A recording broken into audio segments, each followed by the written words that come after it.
They told us to chase happiness. They said it was a state of being, a personal journey, an act of self-love. But then, they handed us a receipt. Somewhere between the first mindfulness app download and the 7th self-care subscription box, a simple truth became clear. Happiness is now a product. The yearning for peace, the need for self-worth, the desire to escape burnout, all of it is being systematically packaged, branded, and sold back to us. Your deepest vulnerabilities are not just being acknowledged, they are being monetized. What if the $6.3 trillion global wellness market is not a benevolent movement to heal us, but a sophisticated industrial complex built to profit from our pervasive anxiety?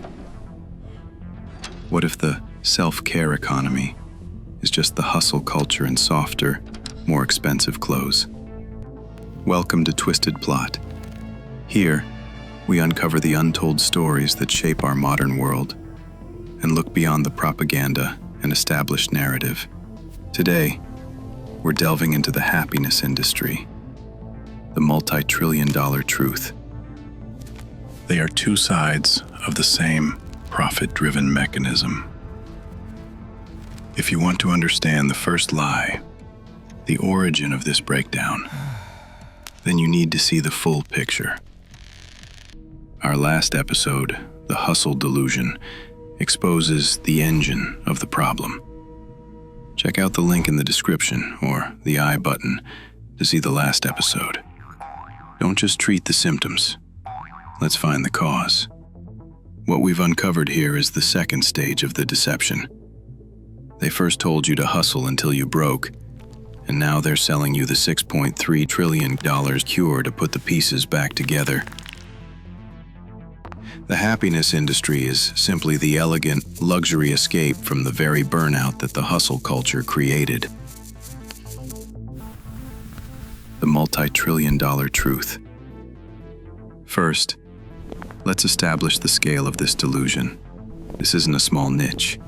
The global wellness economy reached $6.3 trillion in 2023 and is projected to approach $9 trillion by 2028. It's an economy built on our desire to feel better, look younger, and live longer. The consumer priority is real. Surveys show that about 82% of U.S. consumers now consider wellness a top or important priority. Younger demographics, particularly millennials and Gen Z, are driving this, reshaping wellness from an occasional activity into a daily, mandatory lifestyle. But this emotional desire has been co-opted. Every feeling is now a market segment. If you're tired, they sell you adaptogenic mushroom coffee. If you're stressed, they sell you the mindfulness app subscription. If you're aging, they sell you the luxury longevity regimen, the IV drips, the expensive diagnostics, the bespoke medical wellness retreat. The market has responded to our profound need for mental health and cognitive well-being by selling us a constant stream of low-friction, high-cost distractions. The great authenticity deception. The product needs a profit, and the wellness industry found its apostles, the influencer. We trust them because they sell us something that feels authentic, a glimpse into their journey, their vulnerability. But surveys show a complex and calculated relationship. 39% of consumers are buying wellness products directly from influencer recommendations. This is the authenticity deception. The core of their business model is to use their perceived honesty, their struggle, their mental health journey, to sell you something. The audience expects transparency and ethical conduct, but the entire relationship is transactional. Their vulnerability is a marketing tactic. And here's the insidious loop. The pressure to maintain this perfect, authentic wellness identity, the ideal body, the ideal routine, the ideal peace, creates the very anxiety that drives you to buy the next product they endorse. They sell you the solution to the problem their manufactured perfection helped create. The commodification of mental health. Nowhere is this deception more profound than in the mental health space. The market is saturated with therapy platforms, emotional coaching services, and AI-powered mental wellness apps. The need for accessible care is critical, but the business model is concerning. Mental wellness apps like Calm and Modern Health are not just selling peace. They are selling engagement and data to employers and health plans. They boast about their high engagement rates and their return on investment. For every dollar invested, companies see an ROI of over $2, largely through reduced healthcare costs and boosting employee productivity. Think about that. Your emotional well-being is now a line item on a corporate balance sheet. Your sadness is a solvable problem that improves the bottom line. And, for the individual consumer, happiness is put on a subscription model. You are now leasing peace of mind. When your subscription lapses, the feeling of self-worth or the ability to manage anxiety is suddenly switched off, forcing you back into the cycle of payment and dependency. They have financialized the fundamental human need for inner peace. The luxury escape and the vicious cycle. The pinnacle of the happiness industry is the luxury wellness and longevity tourism market. We're talking 5-figure retreats, hyper-personalized diets, and even high-tech diagnostics like full-body MRIs and IV drips before a spa day. This market has become a status symbol, a way for billionaires and the ultra-rich to buy time and buy health. This is the great social cost of the wellness economy. It takes something universal, the need for physical and mental rest, and turns it into a commodity only the elite can afford, deepening the health and happiness gap. And for the rest of us, self-care devolves into treat culture.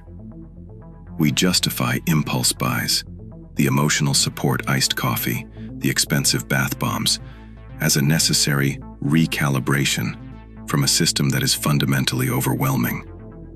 It's a dopamine-seeking behavior, a brief escape from the larger financial and systemic stress. We are using retail therapy to cope with the economic realities the hustle culture demands. The $6.3 trillion wellness industry is not a cure for the hustle. It's the symptom of the hustle. It's the cycle. They burn you out with the promise of success, and then they sell you the very expensive tools to recover just enough to repeat the cycle. The damage caused. When happiness is a product, the damage is real, and it runs far deeper than your bank account. The system tells you to invest in yourself, but the return is often just profound disappointment. First, there is the financial guilt. We're spending billions on self-care as a reactive measure, a band-aid for the wounds the hustle inflicts. This impulse buying, this treat culture, often replaces genuine foundational care. You bought the expensive adaptogen kit, yet you still haven't booked a real therapy appointment or taken a proper vacation. The industry exploits this gap, offering quick, tangible fixes that are ultimately empty. But the most insidious damage is psychological. The constant pursuit of the perfect wellness routine creates a new form of anxiety: wellness perfectionism. You can't just be healthy, you must be optimized, biohacked, and visibly radiating tranquility on social media. This turns self-care into another high-stakes competitive chore. It's an endless performance where the goalposts, the latest supplement, the newest luxury spa trend, are constantly moving.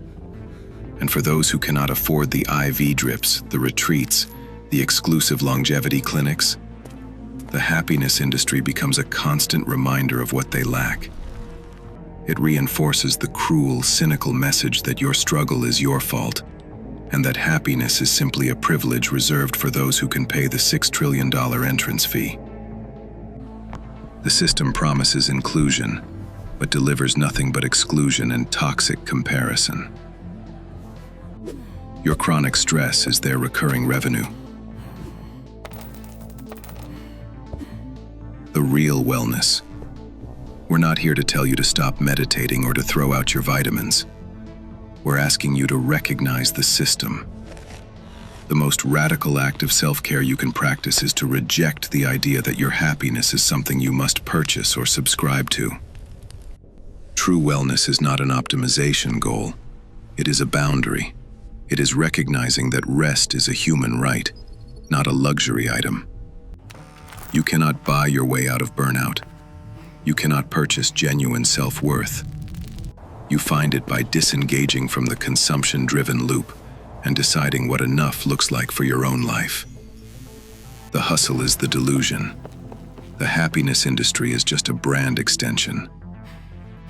The truth is your time is precious, your health is non-negotiable, and your life is not a commodity to be perpetually optimized for someone else's profit. If this episode gave you something to think about, share it. Let others see the other side.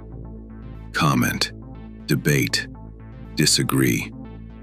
That's the point. We don't offer answers. We simply ask questions that everyone else seems to ignore.